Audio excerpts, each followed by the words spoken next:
If you are listening, I am guessing that you too have lost someone to suicide. A child, a sibling, a parent, maybe a friend, or anyone you love. I officially invite you to be a part of Volume 1 of Because They Are Loved, a powerful new anthology of poems and letters that I am publishing, written by you, those left behind. Submissions are now open through June 30th with special first volume pricing. All proceeds go to support suicide loss services, charities, and grievers, and publication is planned for August 7th. Please listen to the end for a special coupon code just for you. Welcome to the podcast, fellow griever. I am Melissa, your host, and I'm with you on this journey because my own incredible 21-year-old son, Alex, died by suicide on August 7th in 2016. My world was shattered, but slowly, bit by bit, I began the difficult journey of rebuilding a new life, just like you may be doing right now. So know that I see you, because I am you. Thank you so much for being here. It truly means more than I can say. And if you are new to the podcast, please consider listening to the introduction, Meet Me, episode number 1, which is now linked in the show notes starting in late season 6. Listen to know what to expect from the podcast, to learn more about me, and so that you will know all that I offer in my community for support, connection, and healing. If you are not a new listener and haven't listened to this Meet Me episode recently, it's updated and you may learn something new. Every week, we will continue to explore the questions that haunt us, seek the courage to uncover the healing tools within us, and offer the comfort of a community we all need so very much. Come along with me, because this is so very lonely, but we do not have to be alone. Together, let's choose to find meaning and even happiness amid the leftover pieces before us. Welcome to today's episode. Hello, fellow griever, and welcome to Season 6, episode, I believe we're on 48.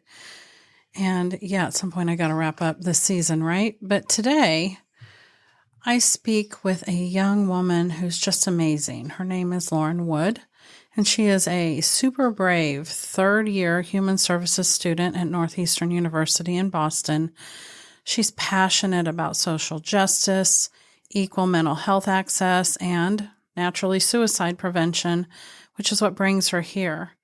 Lauren opens up today in our conversation about losing her dear friend Coble to suicide when she was just a senior in high school, an event that shattered her world and changed the trajectory of her life.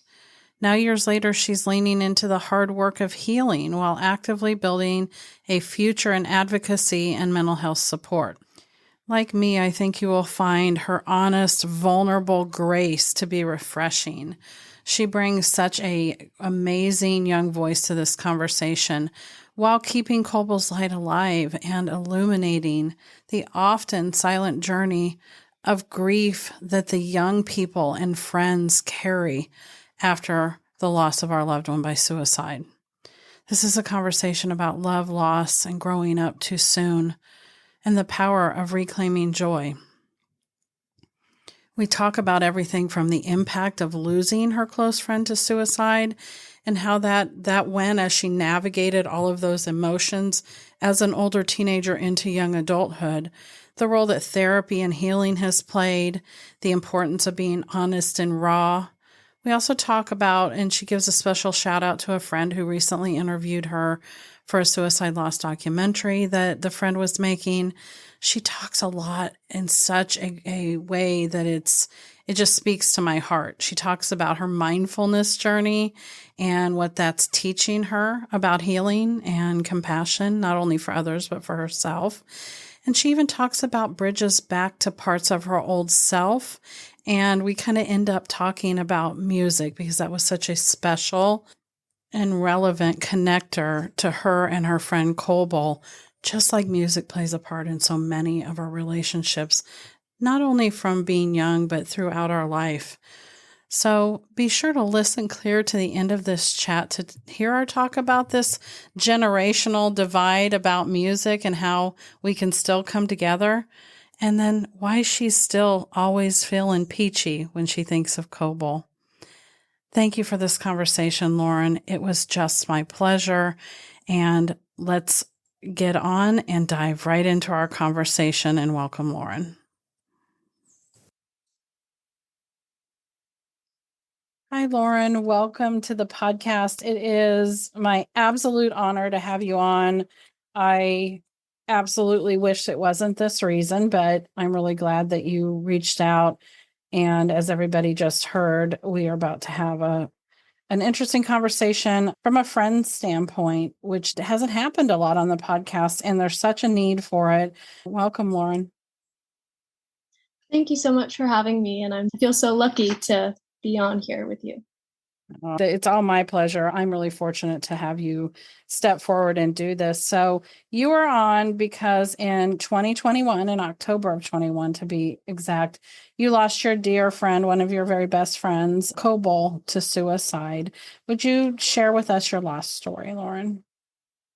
Yes. Well, and I became really good friends the year before he passed. We were on the cross country team together, and we had so much fun together. We ended up learning that we had a lot in common. I actually remember thinking that he was kind of annoying when I first met him, but come to find out, we ended up having a beautiful friendship.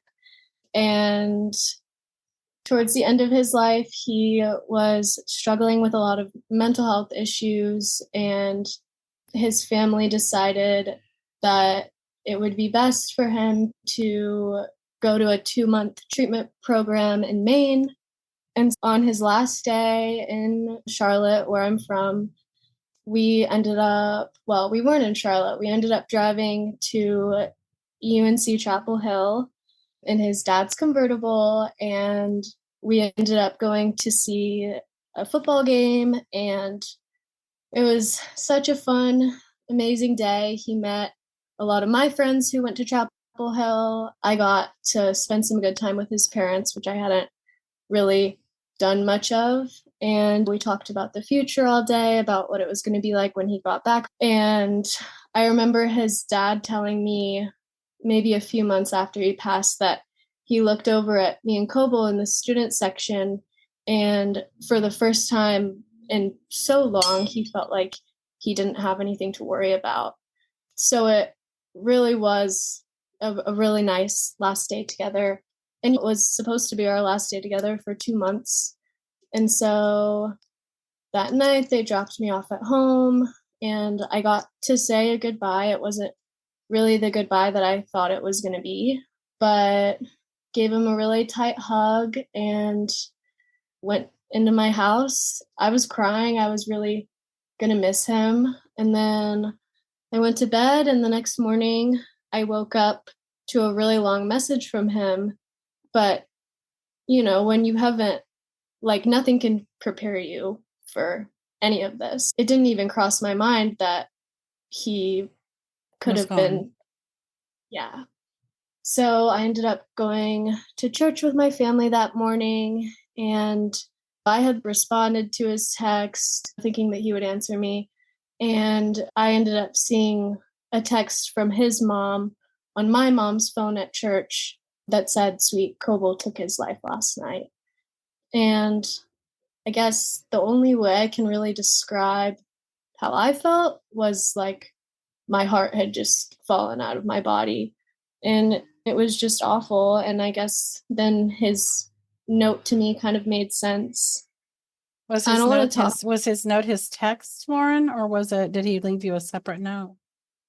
It was just a text. He texted his close friends. Mm-hmm. Yeah. I don't want to keep talking and not let you ask questions. You please talk. Keep talking. So after that,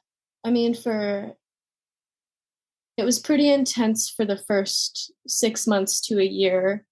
But it still was like very much something that affected me up until even the end of this past year, 2024, I felt like I completely fell apart. I kind of let the grief and all of my emotions and pain just kind of drown me. And it was all I thought about. I kind of lost control of my life. I was 17, so it was my senior year of high school, and I was in the midst of like college applications and the pressure to graduate. And so it was a pretty difficult time to be having to deal with something like this. I blamed myself. I felt guilt. I felt regret. And I blamed other people. And I became very just depressed and isolated. And I guess when I look back on like that person, because I feel like I can't even really identify with her now, but I don't like feel angry at her, even though like maybe there were ways that I could have been at that time that would have made my pain less. But I just love her and want to give her a hug because she was just doing the best she could. She was just surviving. Yeah. First of all, thank you so much for sharing that, because I know it's not easy to do, even though you've probably done it multiple times by now in different forums. It's still never easy. I don't think that you said, so I will add in there that Coble was 15 at the time of his death. So he was a little bit younger than you. He was an underclassman, and it was almost his birthday. So he was almost 16. And I appreciate knowing that little bit about him. I know that I'd love to hear, I know that you came prepared with a couple of little favorite stories, but I'd love for you to interject one now just to let us know Coble a little bit more as we continue to talk about your journey through the grief. Let's talk about your journey as his friend a little bit and let you tell us just a little bit about him. Yeah. Well, I think a lot of my favorite memories with him kind of revolve around music because we had so much music taste in common. And I would drive him to and from cross country practice, and we're in the car having so much fun listening to our music. And that was like anytime we would hang out, we were sharing music. And then he was an explorer. Like he loved to explore, he loved to climb things. And so there was this under construction apartment complex kind of around where he lived, where we were trespassing, but we were It's a rite of passage as a youth. It's okay. You weren't doing anything horrible. We'll just say that. Everybody snuck into some locked yard at some point to do something when they were young. Yes. And no regrets because I'm sharing it right now as one of my favorite memories with him. Exactly. We would explore this apartment complex, and it's now fully built, and climb on the roof, watch the sunset, and just explore. It was huge, and you could just get lost in there. So yeah, that was definitely one of the highlights. I'd love to know that you got into a little bit of healthy trouble together. That's the fun of childhood, or youth, I should say, because it's not like you were children, but that's part of the growing up experiences, being able to say, and our parents didn't know we did this, but it was a lot of fun. The childlike curiosity and awe. Mm-hmm. Yeah, I love that. And I love that you shared that with me before we were recording, that he felt like a sibling to you. He was that kind of friend, that he didn't have any other siblings or any siblings. And so he even addressed you in the note as like a sister to him.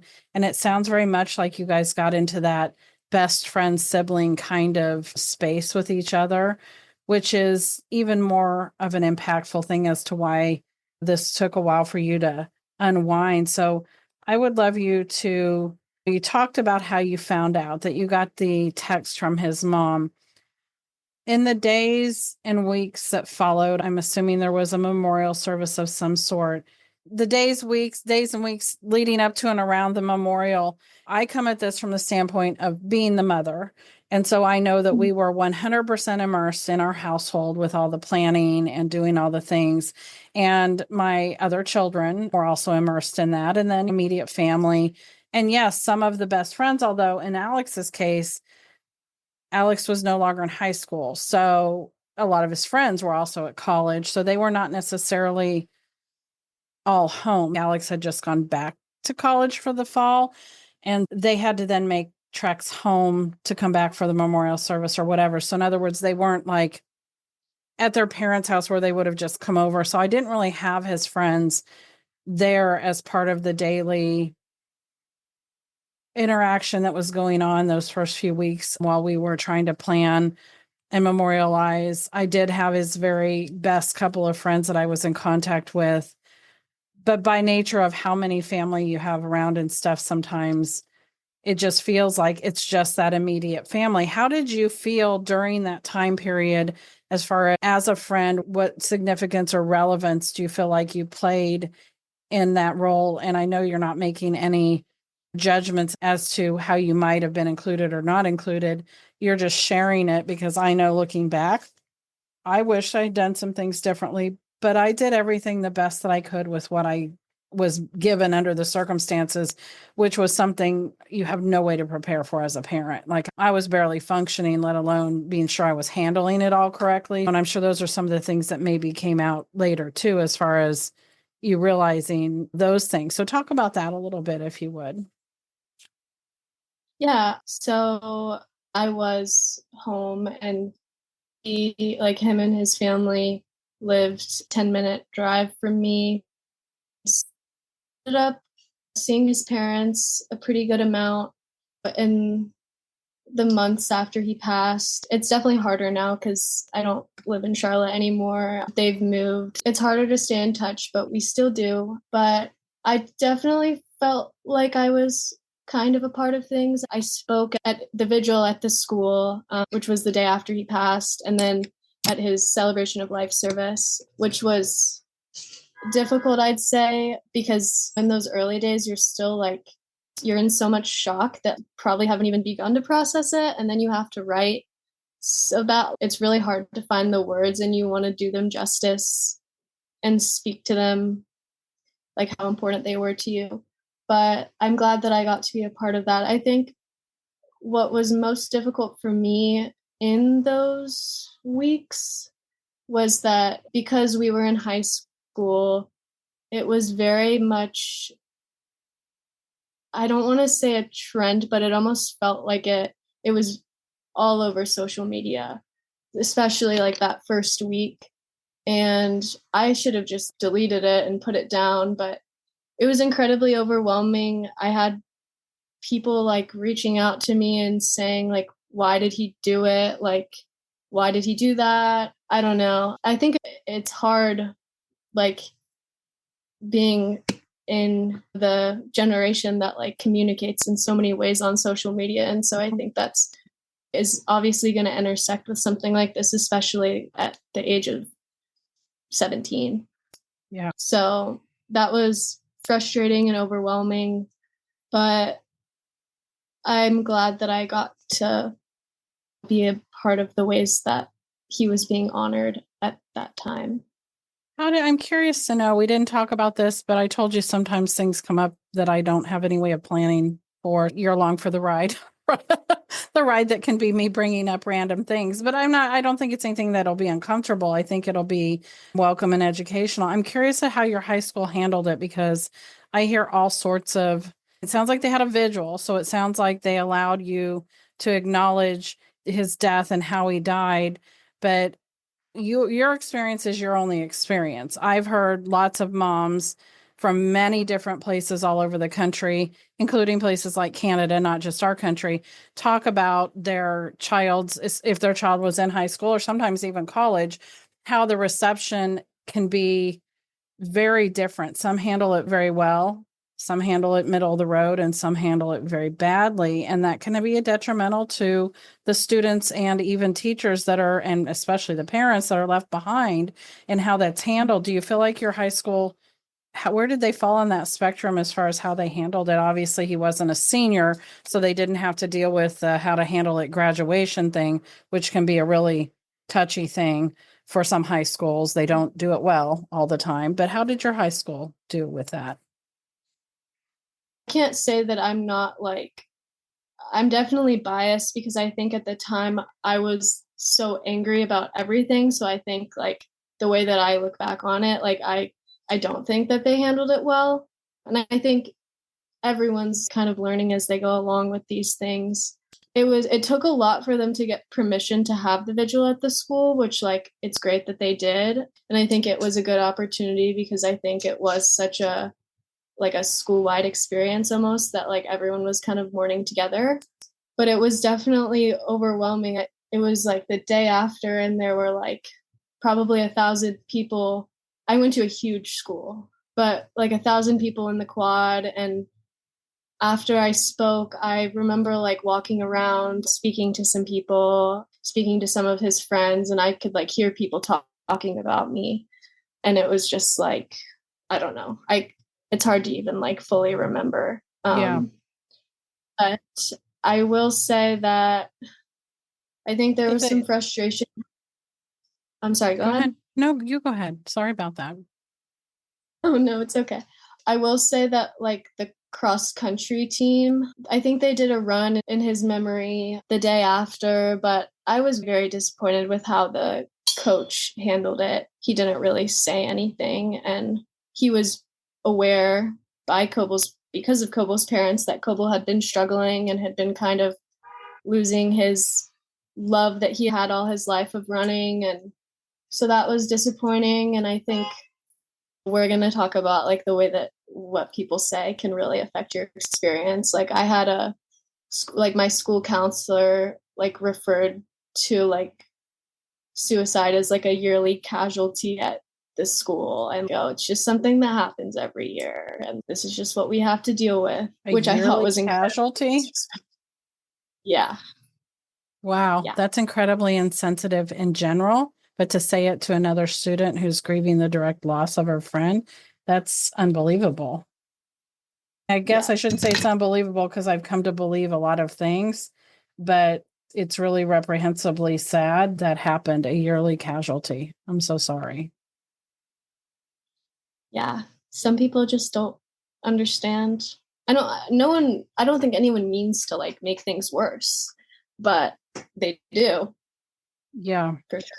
Yeah. I appreciate you saying that. If in any way I just came across like I was thinking that they did it on purpose, I don't.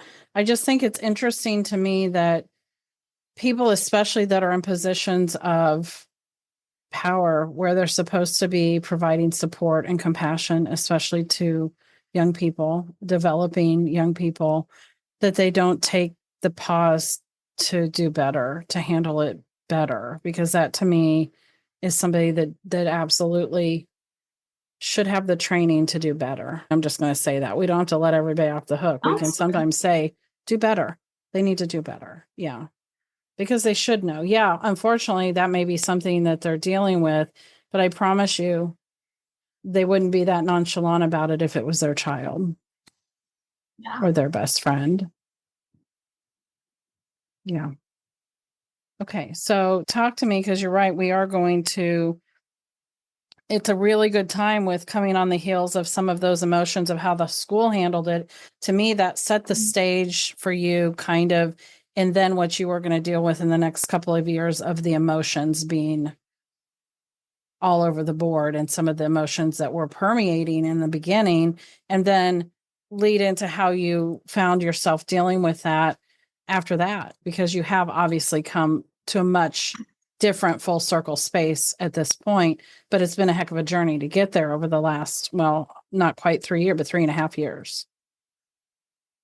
Talk about the anger and all of the emotions that surfaced for you, because I want you to go back to that place where you were at the beginning, where you were sad, and then that became anger and blame and shame and all of that, because I think it's really important that people know, yes, we need to hear where you are now. Let's start with where you were in the journey you've had to get there, because it helps normalize for especially other friends listening, but anybody listening, that any and all of these emotions are normal during grief, especially tragic, unexpected grief.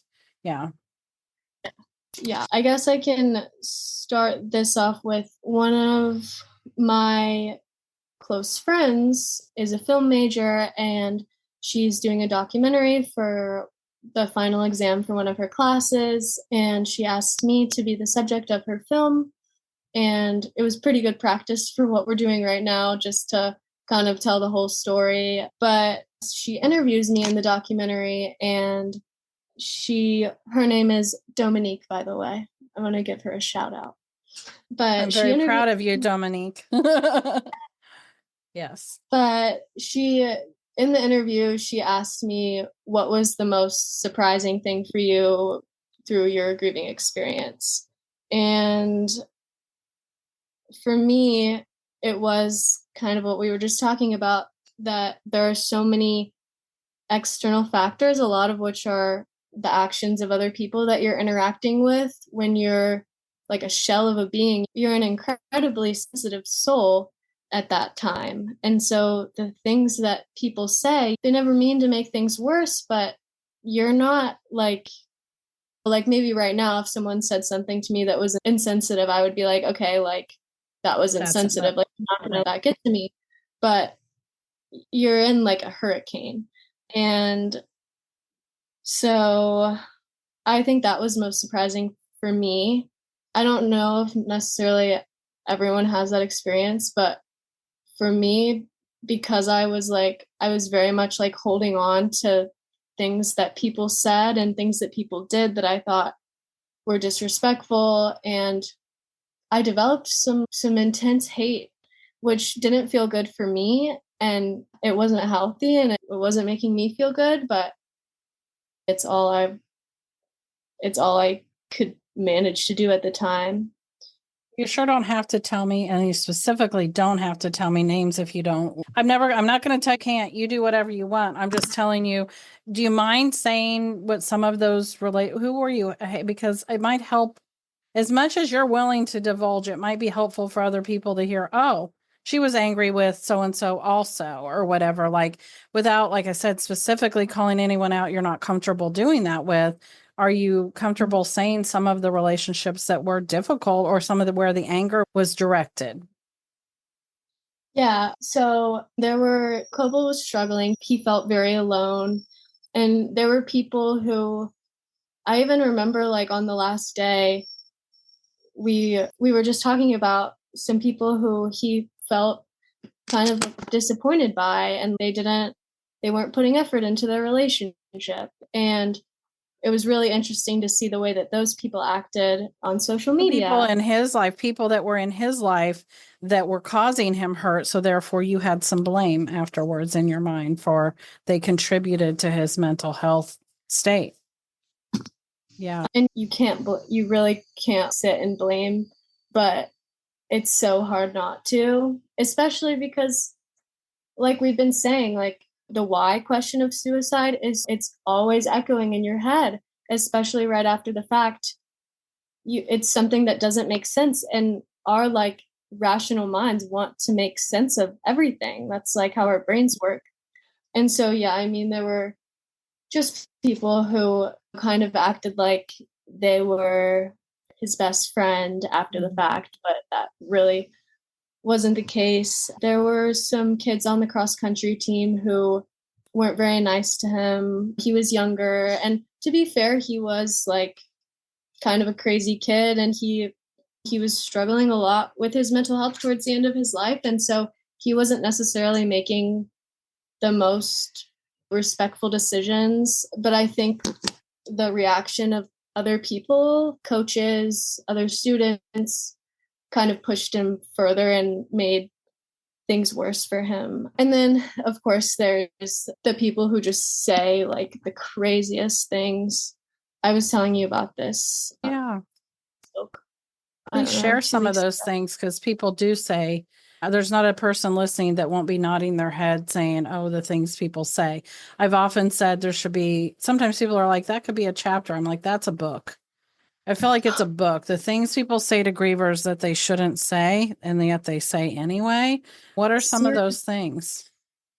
Well, I think it really sucks when you're talking to someone about the experience and they try to compare it to something that they've been through that's not even close to comparable. Yeah. And not to say that like their struggle was not awful and in its own way that I can't compare my struggle to, but it can feel really invalidating. I think for me, the most helpful thing anyone ever did was just listen, not try to, because they don't have the answers, and not, I think people get uncomfortable sometimes talking about it and try to like fill the silence and relate. Yep. And then, of course, I often would visit the place where he passed. And I was there one day. I had left school. I was having a lot of trouble going to school just because there were so many memories there with Coble. And I had left school and I was in my car, and it was about, I think it might have been exactly a month. I think it was a month from the day I last saw him. So, like, about a month after he passed. I was sitting in my car. I was like a mess, sobbing, trying to catch my breath, couldn't get a word out. And this security guard came up to the window and knocked. And I rolled down the window, and I have to like, it takes me like 20 seconds to catch my breath so I can speak to this man. And he was like, "What's going on? Are you okay?" And I was like, "Yeah, like I know maybe I'm trespassing, like I can leave, but this is just the place where my best friend took his life about a month ago." And he says, "Oh, I work here, so I actually saw the tape, the security footage," and proceeded to describe it to me.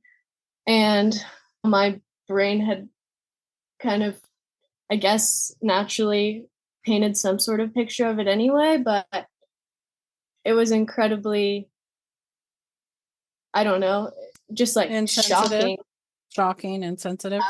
So then he proceeded to, and just for people that are listening, I want to say that she's not going to describe it. I know some people are probably holding their breath. You're not going to describe it because that is activating to a lot of people. So don't worry about that if you're listening. But I think it's really relevant to talk about how activating it was to have that, like you already had something in your head. We all do, whether we were a part of finding them or them passing or not, or we have something in our mind. And it's interesting because you're a very good example, unfortunately, of how this person didn't even give you the ability to say, I could see them saying, "I saw the security footage."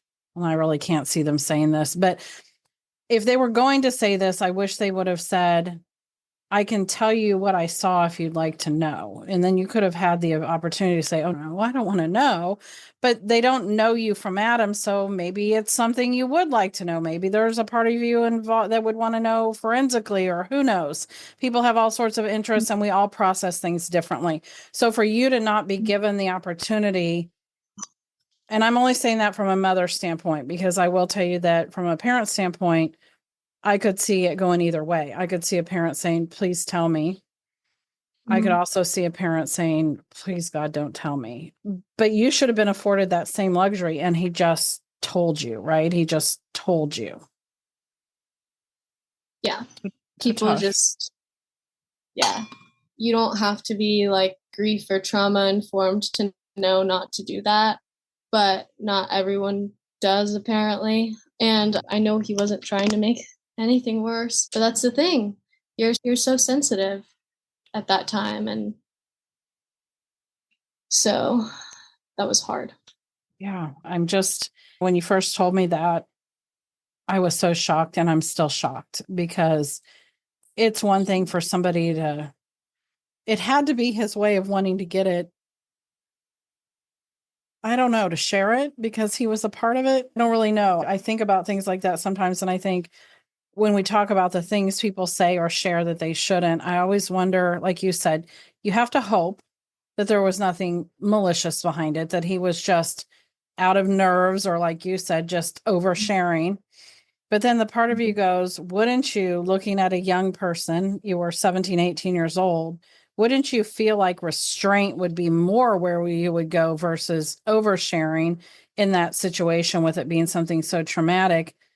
And yet, like you said, here's this person who has contact with young people on a daily basis. and has no trauma training, no training on what happens when you encounter a student who has had, it wouldn't even have to be this. It would be anything traumatic that's occurred. How do you handle that? Right. So it speaks volumes for, in today's world, people, especially that work closely with young people, need to be more educated on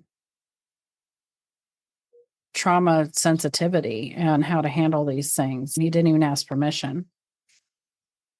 Yeah, and everyone has something. Yeah. Right, People need to be more exactly. careful. So then you had images that you can never get rid of that you didn't ask for, which is a huge thing in itself. And then that kind of set the stage for the anger and the blame and the shame that came over what? The next few years? The next few years you kind of lived in that state? Yeah, I think like my kind of fixation on like specific people, like that was something like I would talk about it all the time. And I remember like with friends and stuff, I remember my mom telling me like how much I talked about it because it was like so consuming for me. And so I think that subsided. And even now, like when I think about some things that people did, like I get a little like some of the anger comes back up, but it's not like something that is always right in front of me anymore. Because at that time, that kind of was like who I was. I felt like I lost myself, and that whole experience defined me. And I think maybe after a year and a half, like things do start to get easier. I think one time someone told me that the weight of the loss will never change, it will never get lighter, but you get better at carrying it, you get stronger. And so I think, and there's not like that shock factor anymore, even though sometimes it can still feel like it when you're like you're emotionally charged. Or But if I think something for catches you off guard, you can get thrust back there too. Yeah. exactly triggers.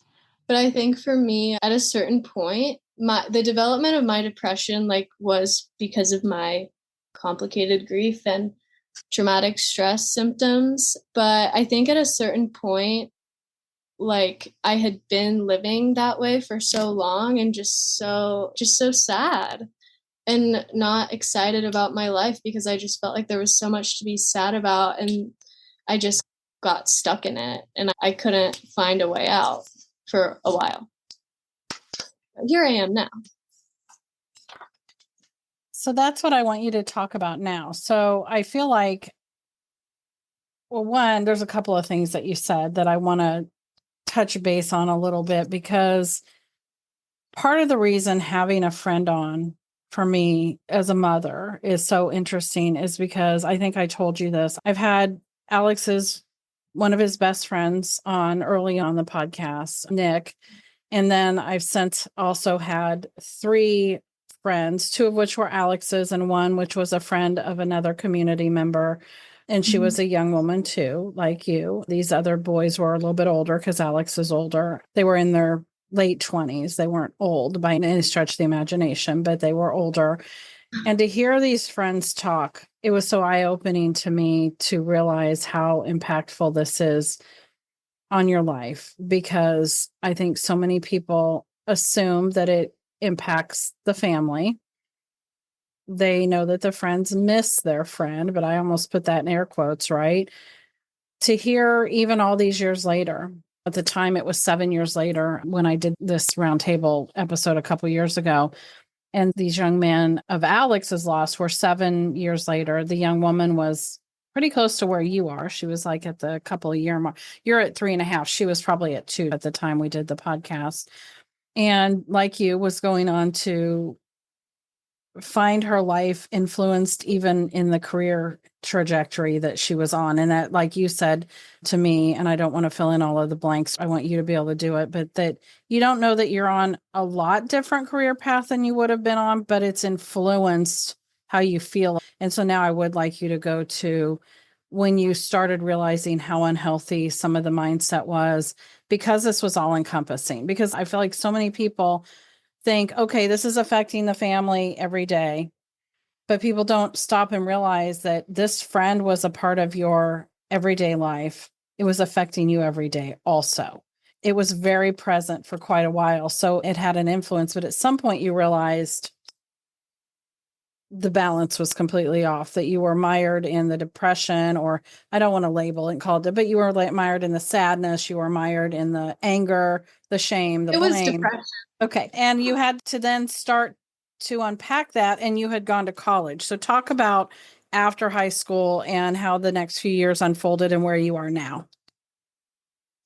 Yeah, so my first year of college, it was kind of weird. Most people don't do this their first year, but I was abroad the whole first year, which was a very kind of odd experience, especially like in the mental state that I was. I was still struggling very much. And even recently, I've done some research for some classes about the way that like grief changes like your brain wiring, like the cognition. And so I was just like struggling with so much of like my responsibility, like schoolwork, classes, like being a good friend. Like I didn't even really have that many responsibilities at that time, but I was struggling so much and I felt like I was disappointing people, disappointing myself, and it still felt very fresh. And I would have a reoccurring nightmare for a while after Coble passed that was just so distressing because it was basically like if I had been awake and had been able to go to him. And so that was something that like I would wake up from that and it would like completely ruin my day and I would miss school and then I would do nothing all day and it was debilitating and I couldn't live like a functional life. This was while you were abroad, right? So you were with a Yes. host family, or were you staying at uni? We were in uni housing. It was a really big program, so it was mostly like everyone was from my school Oh, because okay. Northeastern has a campus in London. But yeah, the first year of college is a huge adjustment period. So being in another country was definitely part of that, and then everything else on top of that. So it could be very lonely at times. Yeah, I bet it would have maybe been better if you'd been with like a host family, but so you were kind of in a dorm type situation, a student housing. Yeah. So yeah, Yeah. that, And that not to can be say, lonely under the best circumstances, Lauren, just so you know. yeah, Under your circumstances, it had to be extra hard and out of the country, away from the I had support system you were used to having, I'm assuming, like your parents and stuff. yeah. In the time difference, you can't talk as much. But I did have some good friends who were very supportive. Can't forget that. But I think around that time, around the year mark, so like my first semester of college was when I started to process my experience more physically. Like I would write, and then I went on to start like doing some more research, and then I started listening to your podcast and was invited to be in a documentary. And I recently applied to an internship that focuses on suicide prevention. So there's been like more and more that I've kind of, it's a part of my life in an empowering way, which was like difficult to do, I think, when it was so fresh. But my next year, I was in Boston and I was still struggling a good bit. That was last year, but it wasn't as much. I wasn't having the nightmares or as much of the trauma symptoms. It was more just I felt super stuck. And there's other stuff that happens in life that's hard. And it was still like definitely about Coble, but I think it started to become more of just like this hole that I had sunk myself into. Yeah. And I guess I'll pause there for a second to see if you have anything to follow. Yeah, I do. So I feel like so you went a couple of places with that. You talked about the internship that you're now looking at. which all of that leads to what I was talking to you about, is that this has changed the trajectory of your life. Because I asked you when we initially talked, you're going into some realm of social work, and you said, was that already like the path you were on? And you said, yeah, it kind of was. However, I now hear you saying that some of the refinement of where you want to go with your social work is absolutely being affected by your experience. And even though I'm not sure, and I want you to respond to this, I'm not sure, I kind of hear you saying that you're starting to wrap your head around a little bit that this experience that was so impactful in your life and has affected you so deeply. I know you're not saying it exactly this way, but you're finding purpose from the pain is what you're doing. And you're finding a way to wrap yourself around the fact that maybe this experience is part of your journey, which means it has to be part of your journey going forward, because this is a big base of experience that you've had in your life. And you see the impact, and you see the room for change, and you see the room for all of the different growth that's come from it. You see that I want you to talk about mindfulness here in a second. You see, because I think it's so powerful to hear such a young person talk about mindfulness, that many of us don't ever come to that place until we get older and have experienced a reason to need to be more mindful. I know there are people that are probably raised in families that teach them to be very mindful. That tends to be more of an Eastern mindset than it is a Western mindset. We live in the go, go, do, get over it, move on, all that kind of world.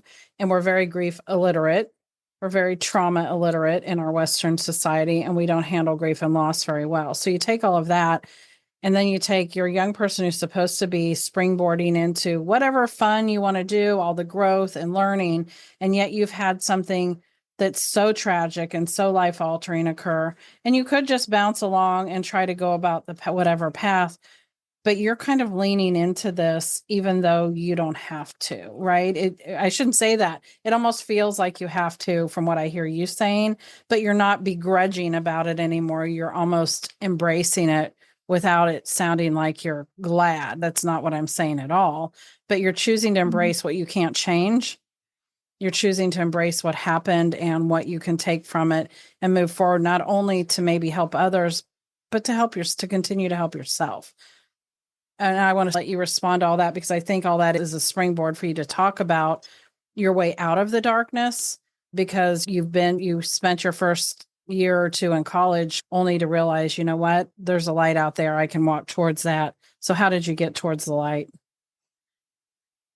How did you start the journey back towards joy and happiness? I think I definitely, even before I started to like actually feel better, I knew that I wanted to my mom was a social worker, and my brother and I were raised like volunteering all the time, and we would complain about it, but it ended up being something that I grew to love. And every time I would not want to go, and then I would leave the experience so glad that I did go. And so I knew that I wanted to work with people, but I think story and so many other stories, and I think not even like just the story of suicide, but the story of struggling with mental health and suicide ideation, all of that. And for me, like I was in therapy, and I can't say that like it was a quick fix for me by any means. I think that my change came a lot more from myself, like my willingness to change. But I think that I had an incredible therapist. I love her so much. And I got to watch her be a therapist in a way that was so validating for me. I started seeing her like a week after Coble passed. So she's been there through it all.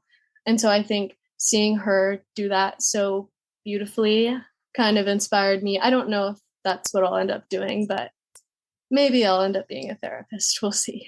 You have time to figure it out. Yeah. And so I guess maybe that was maybe the beginning of some glimmers of hope that this is a horrible thing, but it doesn't have to affect my life in that horrible way forever. And I guess more recently, at the end of this past year, I went through a tough breakup, and I kind of was just I want to feel better. And one of my first steps for that was starting to run again, which I had a lot of trouble doing because it was something that was so associated with Coble for me. And so that was a really good way that I don't know, just started to do something that was hard, but it was for myself and actually made me feel good. Took something back that you had walked away from. You took something back. Yes. Yeah. And I took it back in a way that brings me peace, and I can kind of redefine it. But then at the beginning of this year, this semester, I started in this class at my university called Mindfulness and Mental Health. And I had heard the word mindfulness thrown around, but I didn't really fully understand it. Definitely not to the extent which I do now, since I've been in a class about it at a school for 3 hours a week for the past 4. But mindfulness, not even just the practice of it, but the ideology, a lot of it stems from Buddhism. And I'm not a religious person, and who knows, maybe I kind of want to check out a Buddhist service now. But I felt, I'm sure that the things that people tell you, the ways that people think maybe, oh, here's a tip for how to feel better, none of that ever really resonated with me and ever really helped. But I think one of the biggest things about mindfulness is that it's not striving or judgmental. So it kind of meets you where you are and lets you kind of try to separate yourself from your thoughts and your emotions and observe them. And just what I've learned in that class has been incredible and completely changing my relationship with the pain and the loss. Not changing the pain and the loss, because that's there and there's nothing anyone can do to change that. And I think that's what's comforting about mindfulness, is that it's, I don't know, I feel like sometimes I can be a little bit of a realist. I don't want to do something if it doesn't make sense, because I can't do anything about what happened. And so I think mindfulness really takes that into account. But in class, we talk a lot about how pain is a shared, universal, and inevitable part of our experience here as humans. And oftentimes we meet our pain with resistance, which is entirely natural, especially in the case of losing someone to suicide. I think, like I was saying earlier, the why question, your brain is naturally going to resist it because it doesn't make sense and you don't understand, and there's no way that you can understand, and that's quite uncomfortable. But when you meet your pain with resistance, that's what creates your suffering. And not that you should hate yourself for resisting. I resisted for so long and that was all I could do, and it's completely natural. But it's said that increasing your acceptance of the pain can decrease your suffering. And acceptance is not approval. It doesn't mean that you're happy about what happened. It just means that, for me, it has meant that it isn't one with me. I can just kind of look at it as separate. It doesn't define who I am, but it happened and I can kind of just observe it. And I think another important part of that for me, more specifically with the difficult emotions that I still feel and that I have felt for 3.5 years, that when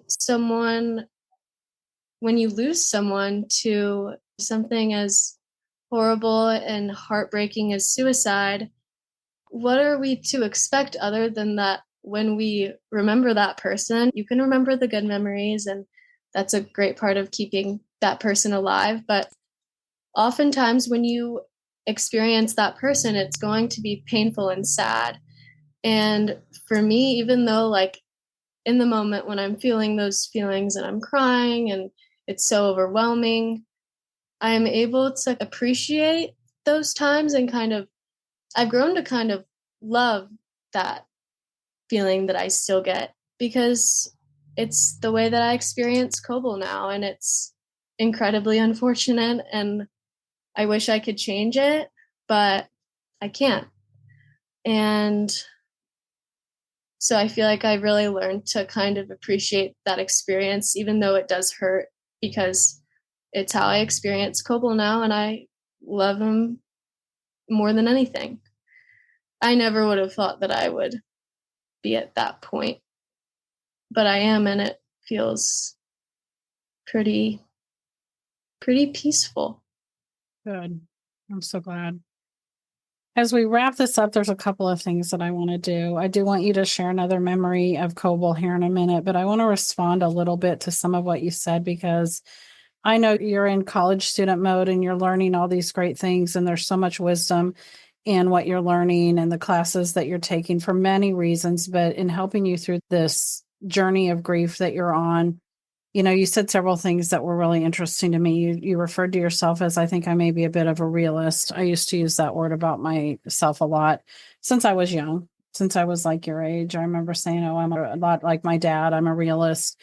I came to know that word for myself as I explored adulthood more, to understand that Stoicism was something I was really interested in, as in ancient Roman and Greek Stoicism from the ancient philosophers. And now I can firmly say that Stoicism has served me in my grief in many more ways than I could have ever thought possible. January, I read from the Daily Stoic every day, and I put a little 5-minute episode out every single day. It was, so if you haven't, at some point you may be interested, because what I do is read from every day of the Daily Stoic, and saying that you're interested in realism or being somebody who thinks very matter of factly, and that is very therapeutic to you. You don't have to do it in January. You can just start and go daily and listen to the series, because it's there now, because that mindset of it is what it is. We can't do anything about it. So it's what we do with it that matters, and how we allow it to affect us that matters, is kind of one of the foundational elements of Stoicism. So I wanted to bring that up, not only for you, but for anybody listening that might be like, yeah, I think I'm like that too. Consider looking into Stoicism as a way to help you work through some of the harder things in life. But then you're talking about, even though you don't know it, or maybe you do, but you're talking about, with this mindfulness course that you've taken, some of what it sounds like you're talking about is narrative therapy type situations, because narrative therapy helps us reframe the things in our mind. Narrative therapy, which was coined in the 80s by a New Zealand and an Australian scientist, is about taking our problems and not making them ourselves, but taking our problems and separating them from ourselves and giving ourselves a new narrative. And that sounds like it probably is entirely rooted in mindfulness. That sounds like exactly what I've been learning. Right. So you're learning the basic approaches of narrative therapy, which is something that, yes, if you were to look at things as umbrellas, mindfulness would definitely be an umbrella that could go over narrative therapy, because it is definitely under that realm. Like the narrative therapy project that I do called the Legacy Project for moms, where they spend 13 weeks writing a chapter about their child. That project was built to be therapy as much as legacy. And so that's why it takes 13 weeks, because if we were just writing a chapter, we could pound that out in 3 or 4 weeks, talk about structures of chapters, write the chapter. But it's so much more than that. It's a grieving mom who has to process. The point of the project is to turn them away from the moment of their child's death and turn them back towards their life. And because as suicide loss grievers, especially any out of order traumatic loss, any sudden out of order traumatic loss, we get so stuck in the moment because we don't have an external source to blame. The more we understand about suicide, the more we understand it's not the choice the way a lot of people think it is. It's an illness. It's things that occur in the brain that means the brain isn't functioning correctly. But from the initial onset of the loss, we spend so much time in that moment, in what we think was that decision that we think we should have had some influence over or been able to have stopped, and all the wouldas, shouldas, and couldas that we do. We get so stuck in that it's where we live, right? And so we have to be able to pull ourselves out of that. And so to hear you talk about welcoming in that feeling, and you'll come to realize that you're always going to have some form of grief for Coble. Grief will get enumerated in your life as you have other loss experiences of things. But grief is such an important place to be able to learn how to sit with, right? Which is what you're doing. You're learning that grief needs to be healthy. And when you really grieve, Coble, that's when you welcome in the sadness. I call it sitting in the suck. And you have to get comfortable with sitting in the suck in order to honor that emotion. But what you're also learning to do is reframe your story with everything about Coble isn't what that last moment and decision is. You had a whole friendship with him. You had all these memories with him. He had a whole life for almost 16 years that deserves being talked about and celebrated. And it ended very tragically and unexpectedly, which then is a springboard for a lot of the things that you've gone through and are going to continue to go through. There's all of those things, right, to look at and to unwind. But you've discovered that key is the mindfulness, to becoming a mindful person and knowing how to separate the trauma and the grief from Lauren. Lauren isn't this experience. Lauren has experienced this, right? Well, my thoughts coming off of what you just said were just like what you're talking about, separating yourself from the experience. That can be really hard to do, especially in the beginning. But that is I wrote a paper about it actually this semester about the realization of the non-self, which is the mindfulness idea, I guess. But just that when ourselves, I think it's really common in the West that we see ourselves as our experiences, our memories, our personalities, our family members, whatever. And it's very rigid and very set. This is myself. This is the way that I'm presenting myself to everyone around me. And I think that can kind of cause you to easily define yourself by certain things, and it doesn't have to be that way. And it seems from the research I did for my paper, just the realization of the non-self means that yourself isn't rigid. It's more something that's fluid, and that the things that happen to you aren't you. They're just things that happen to you. And you can be mindful of them and you can meet them with observation, but they don't have to be who you are. Yeah. Yeah, I think it's pretty incredible. It's really nice to find something like that. And it sounds like the narrative therapy and what you were talking about, your legacy workshop, sounds incredible. But just, it's nice to find something that fits with what you need. I don't know. I feel like for a long time, I wasn't able to find that. So it feels nice to be here now. And I guess a last memory, it's hard not to think of our last day together, because that was what I replayed over and over again, obviously. But I can remember getting close to my house when I was about to be dropped off that night. And I asked him, I said, "What's the last song you want to listen to?" Because I was controlling the music. And you probably wouldn't like it. I hate to say it's a rap I don't care. I was going to ask if you had a favorite song to talk about or to tell me anyway, since you mentioned music. So maybe this will be one of them.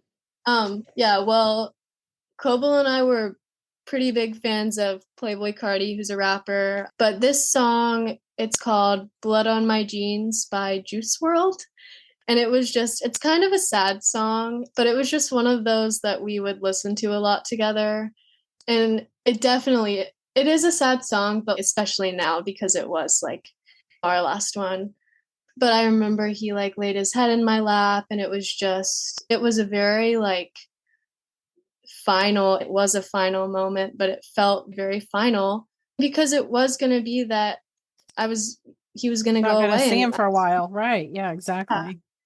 And yeah, so that was pretty special. And then I walked in my house. He told me that while he was gone, he wanted me to watch the sunset at the parking deck where we would spend a lot of time together every Sunday while he was away. And I continued that for a little bit, but it got hard to go there. Yeah. And I guess I was trespassing. Sometimes we would have a security guard tell us to get out of there, even though we were just trying to watch the sunset. Yeah, exactly. Yeah. So I've got that when you were talking about music being so important, that obviously that song's going to be a huge memory for you. Is there, when you immediately think about you and Coble and music, I'm just curious, is there any other songs that immediately spring to mind? Music is so generational, so that's why I find it so interesting. Yeah. Well, that's definitely like the one. I remember there was another song. It's all going to be rap music, and I feel so bad for the people listening that probably are going to think, wow, this girl has horrible taste in music. But there was one song by Kodak Black that he played it for me that day, and it was like the first time I'd ever heard it, and I always loved that one. And You know then what it was called?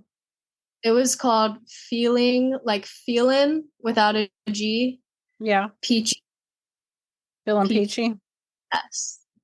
And then We were all young too. You realize that. We used to listen to music that later we might be like, yeah, I'm not going to listen to that anymore. But we listened to our fair share of rap and things too. Well, I think if you heard this, you would be a little bit concerned. That's okay. That's okay. Probably not. I don't think I'm concerned about you. Our music choices when we were young, and of course I shouldn't say that. My husband, who looks like a perfectly normal old man, oh, I shouldn't say that. We're not old. We're in our 50s, but an older man who people are always surprised that by the fact that one, he's a drummer, and two, he's a heavy metal drummer. And that's awesome. And I'm classic rock kind of girl, or put me in a Stevie Nicks mode all day long type of a person from that era. That fits for my generation, I'm sure. But people, I probably would look at my husband and think he's like James Taylor, and he's not. He's Slipknot and all of that angry music. But it's just the music of his soul, I guess. Yeah, exactly. That's how it is. I think a lot of Coble and I loved this album called Whole Lotta Red by Playboi Carti, and it was like, it would definitely be considered angry music. But I'm looking at, I have a pretty solid CD collection, and I bet you would probably like a lot of the stuff, because I know I have a lot of classic rock. I got some like Pink Floyd, got some Green Day, some Cranberries. Alex loved Green Day. My son was an old soul, so while he absolutely loved generational music as well, Closing Time was big when they were young. They were dropping tags and having furry boots and all of the apple bottom jeans. He loved to make fun of the old Miley Cyrus because he wouldn't understand or know the new one. All of that stuff was very generational, but my son gravitated towards things that sticks and different things that are my generation. Looking back, I always said Alex was an old soul. I've heard lots of people describe their past young ones as old souls. There's definitely something about these souls that leave us early that I keep finding common threads. But, you know, Alex also listened to a lot of music that made his mom's eyes roll. There's a song about, I think it's called I'm on a Boat. But it's horrible, in my opinion. It's about having your flippy floppies, and it's some sort of rap thing too. And they even had shirts that said something about their flippy floppies. And then I finally listened to that song after he was gone. I had never heard, and I was like, "This is wretched. What the hell were they listening to this for?" You know what? It's a rite of passage. Every generation makes their parents cringe. It's what we do, and it was no different for us. We listen to the lyrics of some of our songs now and go, oh, that was not good either. I think, yeah, for sure. Exactly. I'm so glad that we did this. I wish that it was for any other reason than this. And yet this was part of your path. Part of your path was to also be able to start to tell Coble's story, to tell your story of how this loss has impacted you. And I'm so thankful that you took the time to even think about reaching out and saying, I would like to share this. You're going to do amazing things. I hope that we touch base at some point in the future and you let me know how you're doing. I would love for you to share anything you ever want to share about this journey, and anything that you want to. You wouldn't be the first person that came back in a year or two and said, hey, I want to kind of update you and let's have a different conversation, because this is an evolving journey. You're going to evolve as a human, which means your experiences will evolve. And I would love you to end with some sort of anything that you want to say to anybody listening, especially another friend that feels either hopeful or feels a rite of passage or permission that you want to share with another friend that's listening, maybe earlier in their grief than you are? Gosh, I don't know. I think we can all be so mean to ourselves. I can be so mean to myself. And I think when you're struggling with something like this, that a lot of people just don't understand. They're not able to give you the validation that you need, and that could be incredibly helpful. But just that there's no path, and what you walk your own path, and you shouldn't feel you should just feel those feelings. You shouldn't feel angry for feeling those feelings, even though like it's natural and it's hard when your grief is coming, like interacting with the responsibilities of your life and the things that you feel like you are losing. But I don't know, also just like if I was able to talk to myself like 2 years ago, I would be like, who the hell are you? It gets better, and it takes a long time, and I know you know it, but it gets easier little by little, and eventually I'm able to do something like this and talk about it. And if it weren't for this, we never would have met. I know. I'm really proud of you for doing something like this, because this is a big deal. And You started you just highlighted all of these things that are so important for people to hear, that there's no timeline. Do this in your own way, in your own space. Grief isn't linear, so you're going to duck and dodge and go all over the place in it. And you also inadvertently talked about something I talk about all the time, which is give yourself grace and space. Because we're really bad at that. We hold ourselves to standards we would never hold our other people to. And if we all just did that a little bit more grace and space to feel and do and be, we would be better off. So thank you for that wise, great parting advice for people that are listening. I appreciate it so much. Thank you, Lauren. Thank you for being here today and doing this. And I'm really honored. Thank you so much for giving me the opportunity to do that. You're welcome. Thank you so much. We will, I hope, talk soon, my friend. Okay. Bye-bye. Okay, Bye-bye. my friend. Bye-bye.